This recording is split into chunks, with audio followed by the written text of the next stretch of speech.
Today, Bodil joins us from her home in Colorado. Welcome, Bodil. Thank you. It's wonderful to be here and wonderful to have so many people join in this program.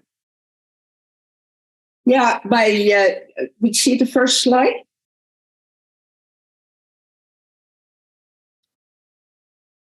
My mother was born a couple of stone throws to the left of where I'm standing, taking this photograph.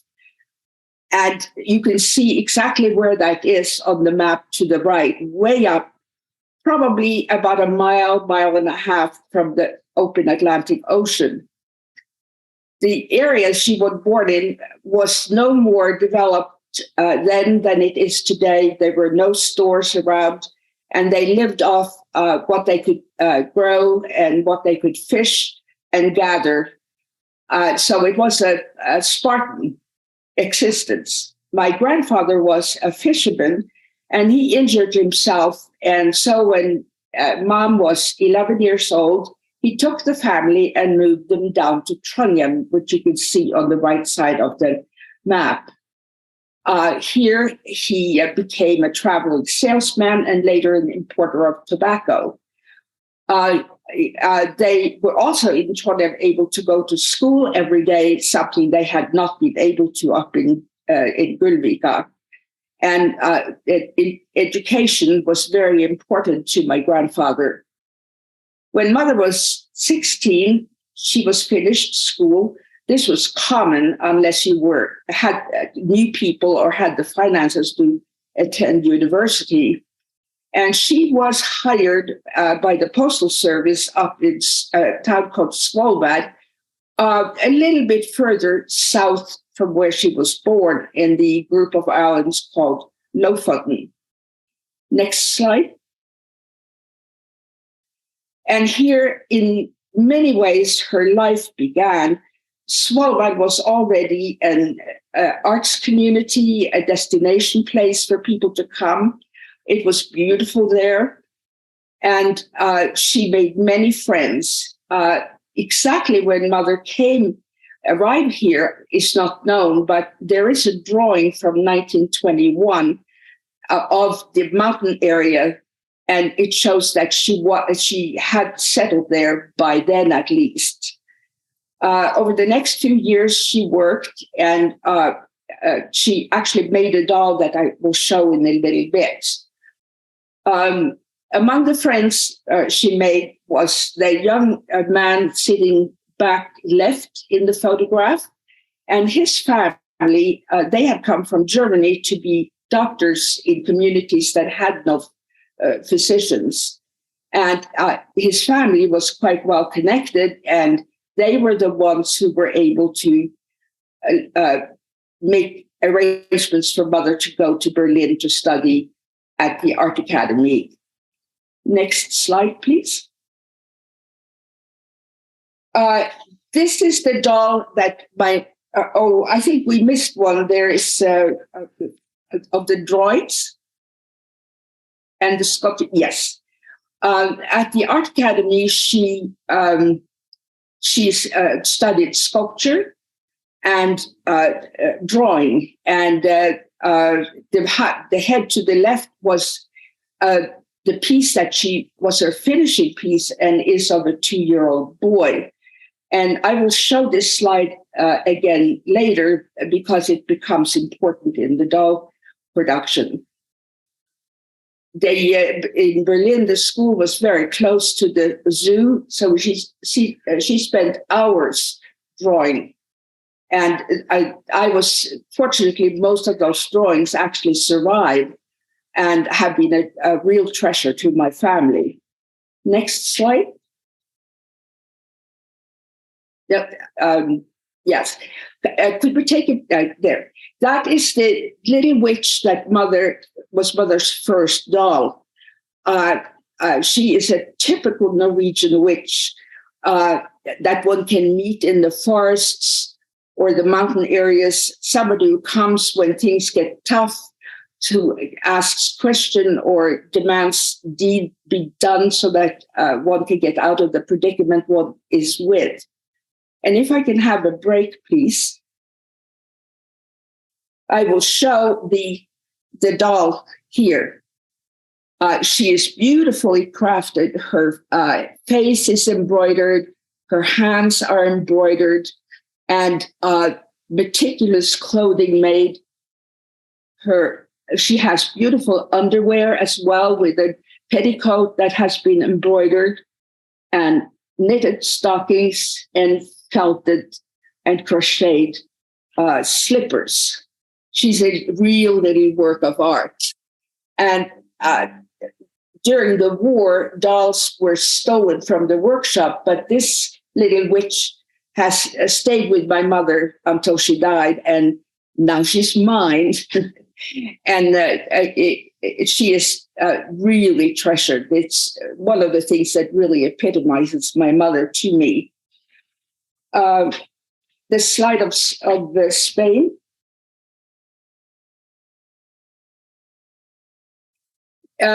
After the year in Berlin, she came home to Svalbard. That was in the summer of 1930. And she went on to work. And then she suffered from carbon monoxide poisoning, and she became terribly ill. And the doctor told her that she needed to go to a warmer climate, and she ended up traveling to Spain. She settled on the islands of Ibiza, and I believe this is where she met my father, who was German, who had moved to Spain in 29 because of the political situation in Germany. And he traveled around, and he was a painter and photographer, and among the work that he left behind are drawings from Ibiza. Mother traveled around a bit, maybe with my father, maybe with friends, and she went to Morocco, and she began making dolls that you can see photographs of here. She says somewhere in her material letters that she made them for sale to tourists, but these two and an additional family of Moroccan were dolls that she took with her back to Norway when she moved home. And she moved back to Norway in November of 1934. And my father followed shortly after, and after a while they were married. She took these Moroccan dolls and sold them to the Association of Arts and Crafts in Oslo. And they became very excited about these dolls because there had been no doll making like this in Norway before. And the dolls were exhibited almost immediately. And she was also told that she'd better start making dolls with Norwegian costumes. If I can have the next slide. This is my parents. They had a wonderful loft studio. I just know the building, and I've always been tempted to go in and see if the loft rooms are still there. And this is also mother's first workshop that she had within the studio. Next slide, please. So these were the two first dolls mother made in Norwegian costumes. There has been some speculation, and I'm pretty certain that our family had a Sami background. Sami are the indigenous people of Northern Europe, Norway, Sweden, and Finland and Russia. And but in those years, you did not talk about that. It was a very difficult subject. So the first doll she made is the little Sami woman. And the first doll in Hedal costume from the Hedal is in Telemark. is the one on the right. And those were the ones that started the production of dolls. If I could have a break. So here is the first doll. There were no soft face dolls left when my mother, when the workshop got pulled apart. But I found parts in a box that were for Sami dolls. So apparently they had just been packed away as not necessary. And so I put together quite a number of these dolls if you will see on the following slide. And we have, and yeah, I don't have, I misplaced the doll, but if I can get the next slide.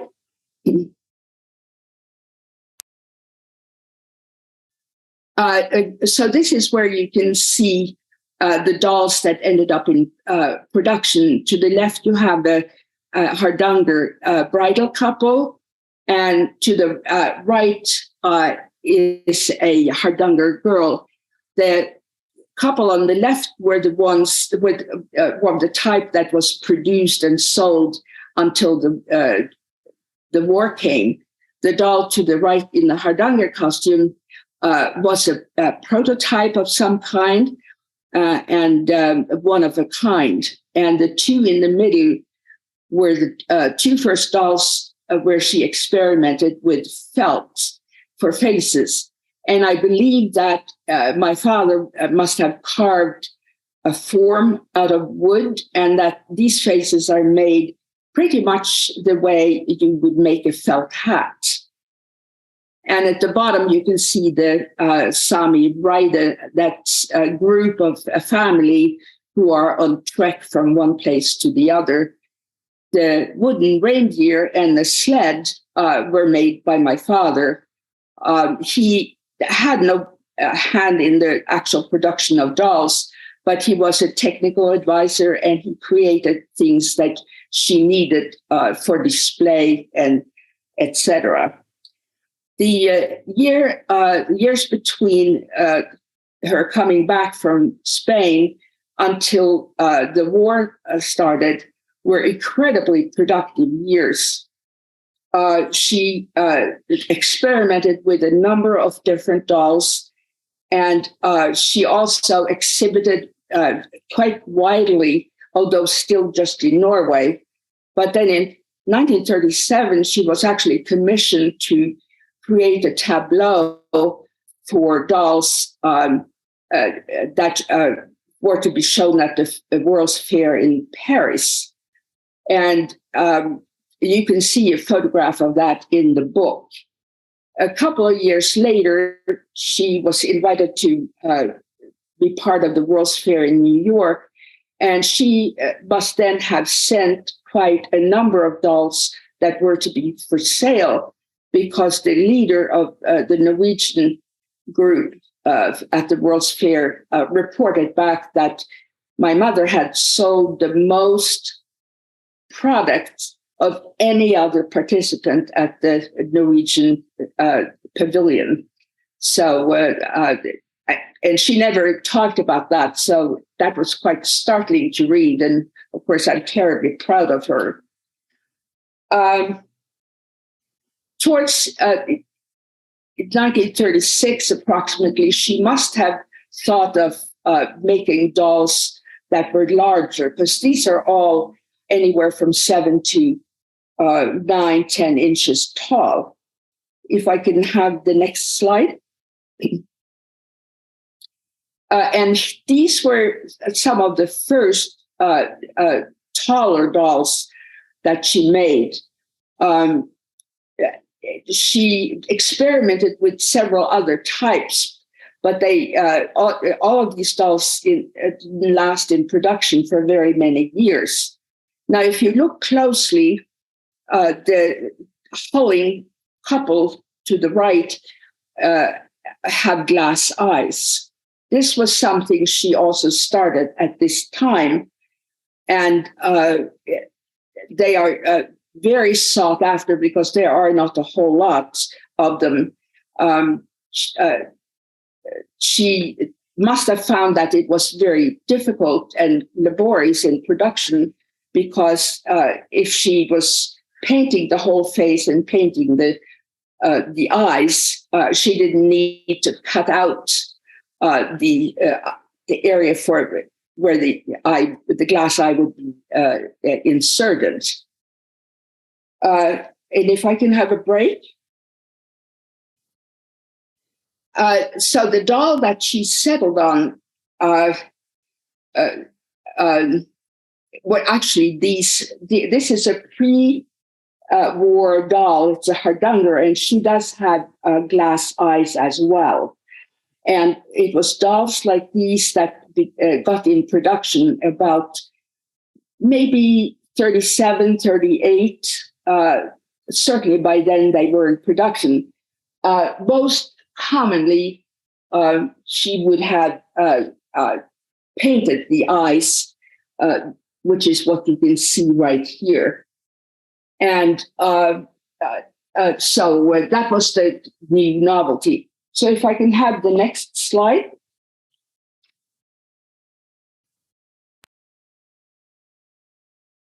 And here you can see the head that she produced in Berlin. She took, that was to become the dolls that I just showed you and that you see on the screen here. And that doll became known as a Ruth doll. And it was, according to letters that I've seen, her good friend Ruth, who she met at the academy, who in Spain suggested to her that she must make dolls. You must make dolls, Rønnaug. And so she took the head and she produced a second head. And if you look closely, you can see on the right side that that head is a Sami head. The eyes are slightly narrower and the expression slightly different. And still, it looks pretty much the way the other doll does. So if I can have a quick break, I can show people what that doll looks like actually. So this is the Sami face. And for the big Sami dolls, she used them for both the girl and the boy. And these, when she made the Sami dolls, she was the only one who painted the faces. She had artists who worked for her who would paint the other dolls, but not these. She also sometimes used the Sami face for boys to make them look a little bit more impish.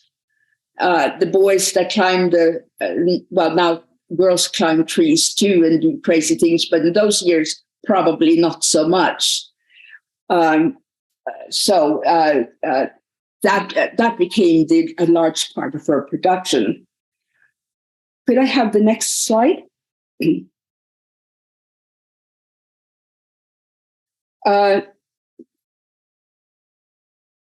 Yes. I have been asked, how did she settle on the costumes? How did she design the costumes? Well, when she came back from Spain, she and started making Norwegian costumes. There weren't very many resources to be had. My mother and father went to the Norwegian Folk Museum, who had some pieces and were actually able to borrow the pieces or the costumes home. And my mother and father set out to laboriously copy those designs. If you look on the left side, that is a Hallingdal small girl's hat, and it copied exactly as it would have been. And the hat below is the hat she designed for the doll. You can see that is a 45 centimeter doll.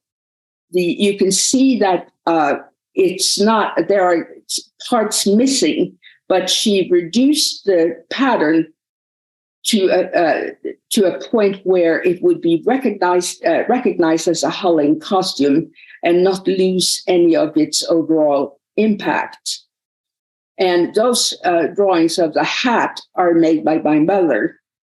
The drawing on the right, which is actually from the pant leg for a hulling boy, was made by my father. And it was, I found those after my mother died.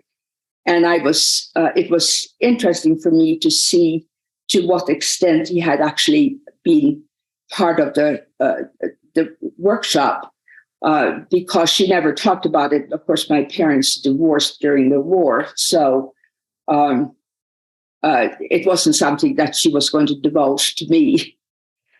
There may be questions at this point that people would like to ask.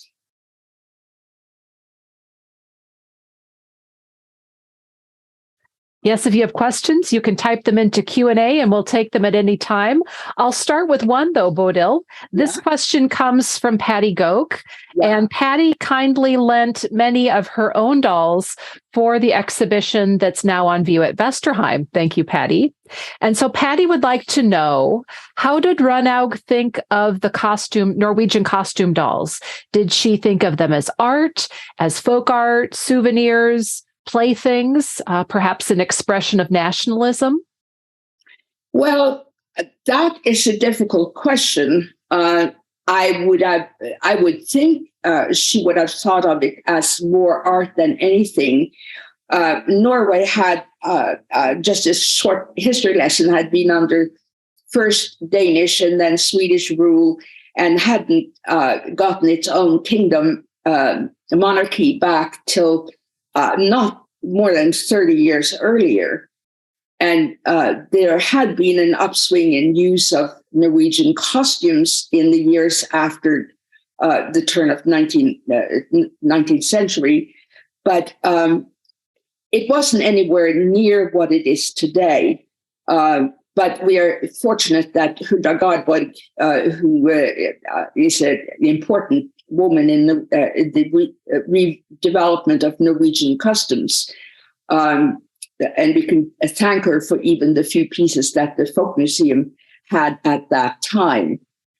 But my mother also made play dolls, so it's hard. I'm going to show one here. It happens, this was my play doll. And she's based on the first big dolls that Mother made. So you have the plaything, and my mother felt that play dolls were terribly important to children and also to boys. So you talk about, was she thinking of it as art or as, I don't know. It's a hard question to answer. No, but that's very interesting to consider that question and the answer. We have now a question from Marianne Thurmer, who's with her family, one of the sponsors of the exhibition at Vesterheim, and she wondered what your favorite doll was. Is it this play doll that was your favorite? This is one of several. Actually, I had a doll in a hulling costume that was probably one of the earliest Ruth dolls, maybe. I don't think it was made for me, but it was a doll I was given very early. I no longer have her, but that was my probably favorite doll. Besides that, it is my witch and my little Sami and Hedal girl are probably more important to me than any of the other dolls, although they are all important to me.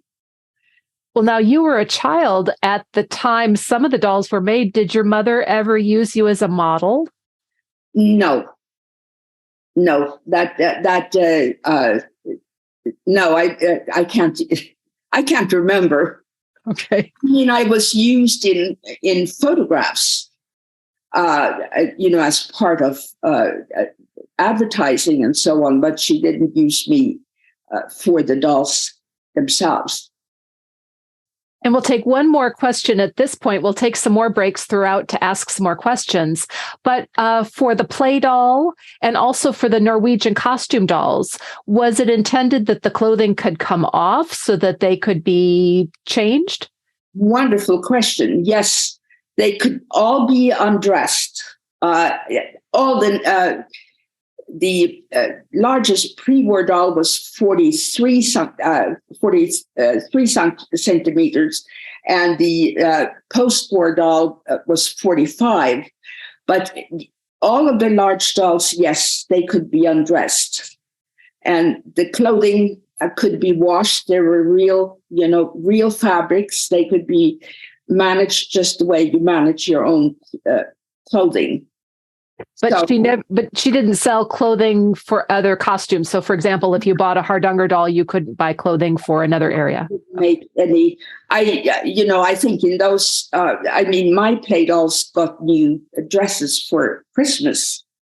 That was, after the war, that was a big present. Was all my dolls had new dresses, but no, there wasn't. There wasn't. She didn't have a production line. One thing people, the viewers may be interested in, is that the Norwegian Crown Princess Märtha, did come to the workshop in the pre-war last few years before the war to actually buy play dolls for the two princesses. And I found that quite interesting, that Mother had gained, that kind of stature. Yes, high praise indeed. Yeah. Well, that's great. Folks, continue to put your questions in the Q&A.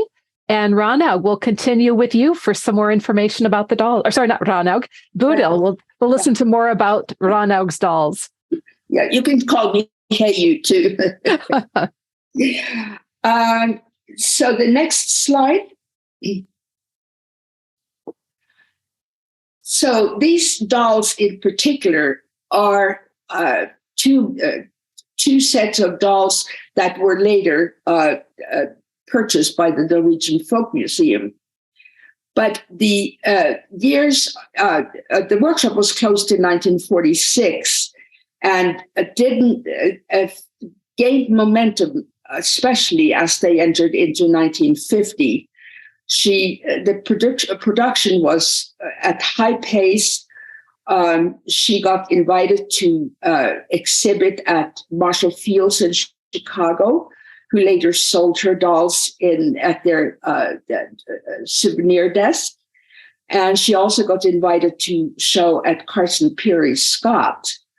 And a Norwegian store, Midnight Sun in Minneapolis, also began importing dolls for sale to their community.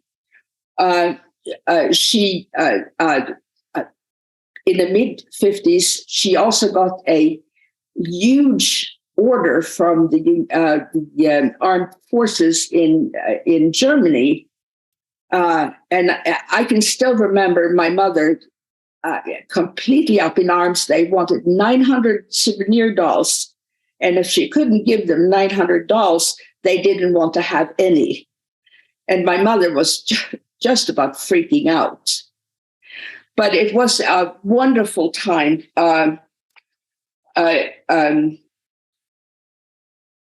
Sales increased within Norway. In 1952, she got a commission that took some time to complete to make a Hardanger bride for the Queen Elizabeth II of England. She was coming for a state visit, and the dolls were bought by the British Ladies Society in Oslo, and the jewelry was made by the silver and goldsmith in Oslo, David Anderson. Everything down to the last bit of button for the bride was handmade to size. And the doll sat on the table in her private quarters at the Royal Castle in Oslo. About the same time, Albert Schweitzer came to Norway to get the Nobel Prize. And I had read about him that, he had worked so much for the children in Africa, and he had worked for peace. And I asked my mother if she would let me have a doll that I could give him. And I can remember still walking downtown and delivering the doll to him at the Grand Hotel. And that is one of my cherished moments. I never did meet him, but I felt so pleased, and I got the signed book as a thank you.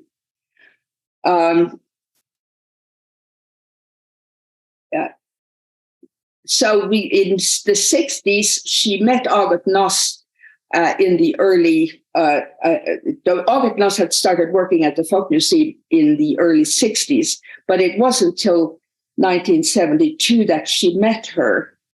And August Noss, who was the head curator of costumes and textiles at the Norwegian Folk Museum, was the one who really made the costumes important the way they are in Norway today. Norway is one of the countries where national costumes are worn both by men and women and children for festive occasions. And they have brought back many of the old costumes that used to exist while Norway before the 1900s. So my mother then was able to exhibit in Yugoslavia. She got invited to exhibit. And if I could have the next slide, please. In the next slide, I'm sorry, I got myself a little lost here.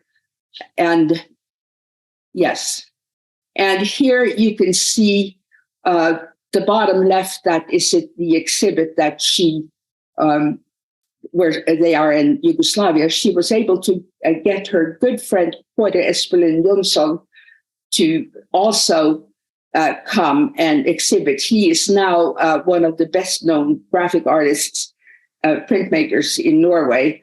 And he was also born up in the north, and they knew each other for many, many years. Not very long after August Noss was able to facilitate my mother being invited to Poland, they had a big competition, a doll competition, and my mother won second prize. Poland was pretty much closed off from the rest of the world until about that time. So it was an exciting thing to be part of. And she got invited back again a couple of years later. To the left, you can see my mother as in the workshop she had at that time. And again, those tall dolls are the ones that ended up at the Folk Museum. Those dolls, August Noss had been gotten the Folk Museum to sponsor an exhibition of the big dolls that was to travel around Norway. The exhibition was called From Setesdal to Sør-Varanger. Sør-Varanger is a district in Finnmarken, and it was a beautiful exhibition. And the right bottom photograph shows my mother when the exhibition stopped in Harstad. And this is where actually my grandfather had lived out his life. And it was another place we used to go when I was little. When this exhibition came back to Oslo, August Noss managed to get the Folk Museum to decide to buy the whole collection. And that was the collection that has been on permanent view at the Folk Museum from the early 70s till only about 12 years ago. It has now been changed, and I was there in 2011, but I haven't been there since. About that time, the Norwegian State Department decided that they wanted my mother to provide a collection of dolls that were to travel throughout the U.S. It opened in New York. If we can have the next slide, please. Opened in New York in a store called Norsk. And the actress Liv Ullmann, who was in New York starring in Ibsen's play Hedda Gabler, opened the exhibition. I traveled up to see it and to be there, and it was very exciting. I was about the same age as Liv Ullmann, so it was wonderful to be able to meet her and to have her be the ambassador, so to speak. After that, the exhibition traveled throughout the U.S. I've forgotten now how many places, but it traveled to the north and out to the Seattle, and then it came down the southern way and ended up back in Washington, D.C., where the dolls were exhibited at department store Woodward and Lothrop. And I was the one who was asked to put it together. The exhibit was then quite well worn, and the dolls were put into storage. And then a number of years later, Norway established an emigrant museum, and the dolls were taken out, and people from the Norwegian Folk Museum came to help to clean up the dolls and wash the clothing and put the dolls back in the kind of situation that they had when they first started out. And that is a wonderful museum that is worth, it's a little north of Oslo and well worth visiting as well. My mother was by this time getting tired, and we talked about it, and in the early 70s, she decided that by 74, she wanted the workshop to be dismantled. And I came home to help her with that. And she had already been in talks with the director of the Norwegian Folk Museum, Harald Bjørkvik, and it was arranged that she would give them all the molds and all the patterns and all the rest of the materials that had been used in production of dolls.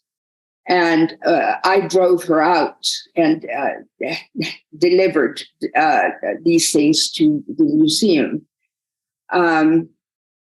These things have since then been cataloged all individually, and there are some 750 individual pieces that are available at the museum for study, but by anyone who might be interested in learning more about my mother's dolls.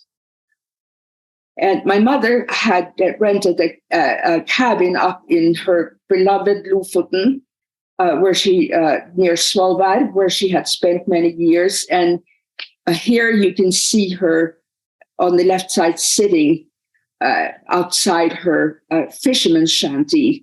It's a tiny little cabin built out over the water, and you can, when you went to sleep there, you could hear the water sloshing under your floorboards. And we were able to go there and visit her for a number of years. And then in 1979, she died, and I was just able to reach home to say goodbye. But this is the most favorite photograph of all that I have of my mother. And yes. So, questions? Wonderful. We have a couple questions, and do please ask some more. Recently, you mentioned that the large dolls that had been on exhibit ended up at the Norwegian Emigrant Museum, and we just had a question asking for the name of that museum. And Norwegian. It's called Norwegian Emigrant Museum, and it is. I think if you even look, key that into a search engine, you would be able to find it. In Norwegian, it is Norsk Utvandret Museum, but it's simply Norwegian Emigrant Museum. Near Hamar. Wonderful. Another question is about your book. Is your book still available? Yes, if you go to Amazon. It is available there anytime, wherever you happen to be in the world. When the book came out, I was very flattered to find that after a year, the book had sold anywhere from Australia to China by people who collected my mother's dolls. You mentioned that your mother had her dolls on exhibit in the United States. Did she also travel to the United States for those exhibits? To the one at Marshall Fields, not to the one at Carson Pier Scott. Yes, and her brother, Sverre Pettersen, who had become a meteorologist, was actually a professor at the University of Chicago. So there's probably a connection there, though I don't know for sure. But yes, she did go. She traveled on other occasions to the U.S. And of course, once I moved here in 1965, I would go one year and then she would come the next year. So she must have traveled to the U.S. maybe 8 or 10 times all. Well, we had a question about whether she had come to Vesterheim in Iowa, and I don't know the answer to that. I don't think so, because the Norwegian Folk Museum gave Vesterheim a Hardanger bridal couple. But it was August Noss who actually traveled to Vesterheim to personally give these dolls. So I don't think my mother ever came to Minnesota, to Iowa, or to Minnesota, or to any of the other places that she had connection with through the sale of dolls. We have quite a few questions about the dolls themselves. Could you tell us more about their faces? What were the faces made out of? The faces were made of felt. It was a common material. There were other doll makers in Europe of a considerable stature. There is Kate Kruse, who's German, and then there is Lenzi from Italy. They would be made by brushing them with a acetone type glue, and then putting the pieces of felt in a bronze mold, and then pressing it under pressure, and that process would be repeated 3-4 times until the desired sharpness was gotten. This is a pre-war. From maybe 38 or 39, and you can see the face is slightly gray. This is a souvenir doll made after the war, and the faces slightly more pink. And that was because her suppliers vanished during the war, and she had to find completely new vendors. But the process was the same. Are there some dolls with plastic faces? Yes.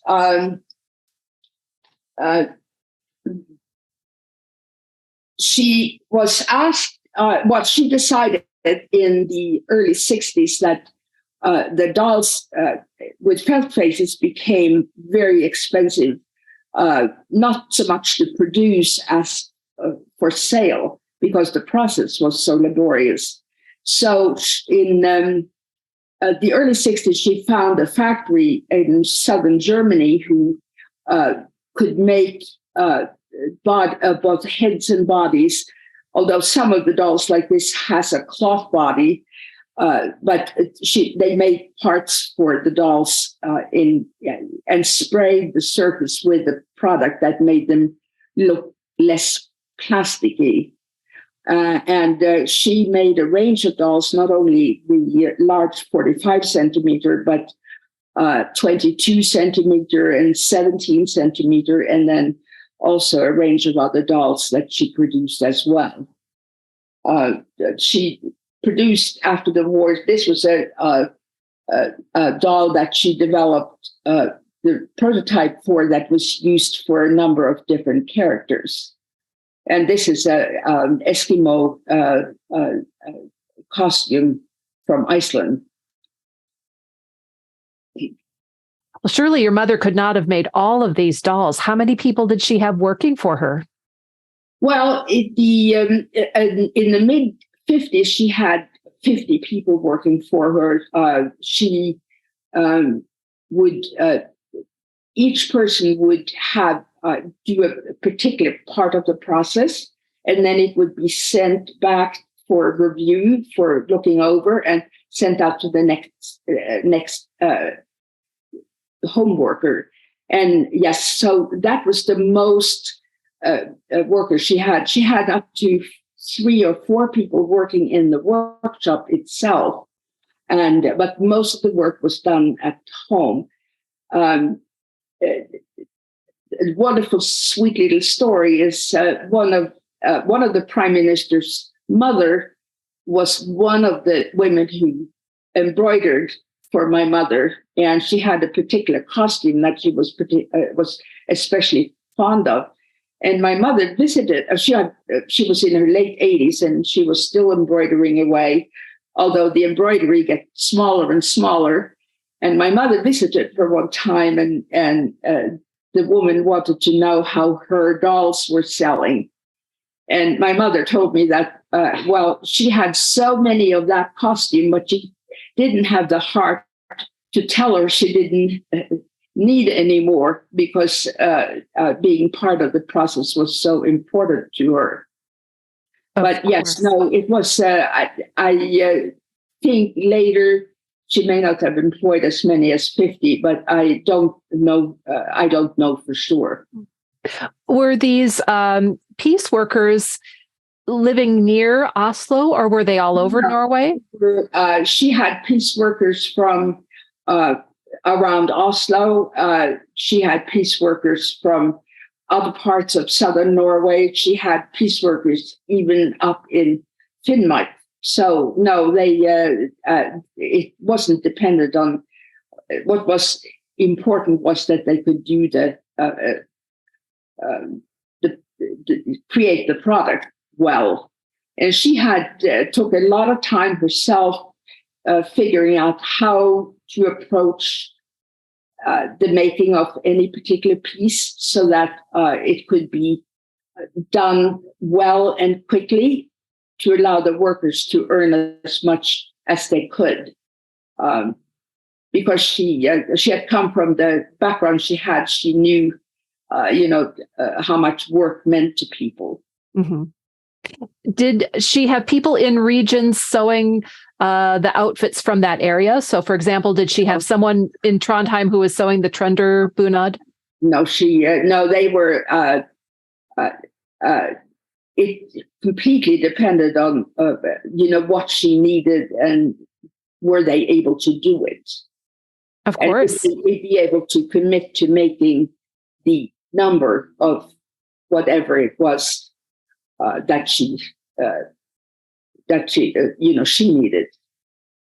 You had mentioned that the jewelry for the Hardanger bride and groom were made by silversmith David Anderson. What about the other dolls? Yeah, no, I think the pre-war they just used filigree buttons, but after the war, she had 3 different types of brooches made based on children's jewelry, and then a couple of silver buttons that were used for the men's costume.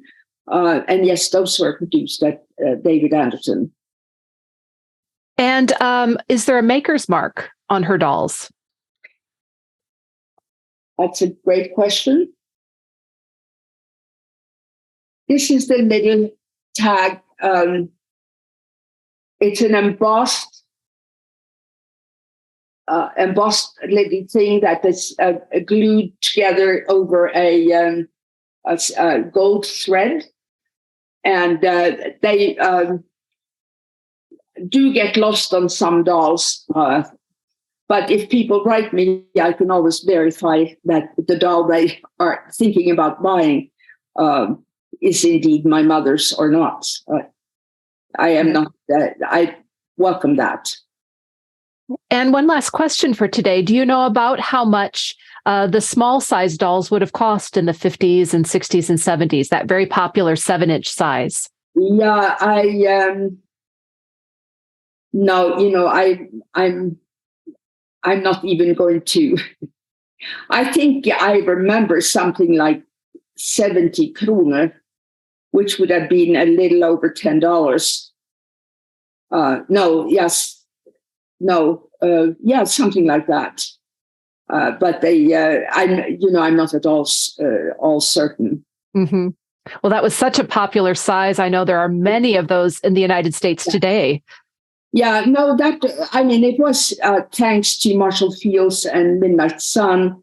And it's interesting that perhaps based on the World's Fair in New York, quite a number of the pre-war soft-faced dolls are also available for sale. And I think before the book, people didn't quite know what they had, but I think people are much more aware of and knowledgeable at this point. I try to keep track of eBay a little bit. They're definitely out there, and they're so wonderful. Thank you so much for today. You're welcome. You're very welcome. It has been a great pleasure. There is so much to tell about my mother. It's hard to know how to limit it. Well, but this is perfect. Yeah. The opportunity to be here with you. Thank you. And thank you to everybody who's watching. Yes, thank you for attending today. Thank you also to my colleague, Lauren Johnson, for her assistance behind the scenes today. And of course, you, Bodil Petterssen Meleney, for being here with us. It's been so wonderful to learn more about your mother, Rønnaug Pettersen, and her amazingly crafted, beautifully detailed dolls. It's been so interesting.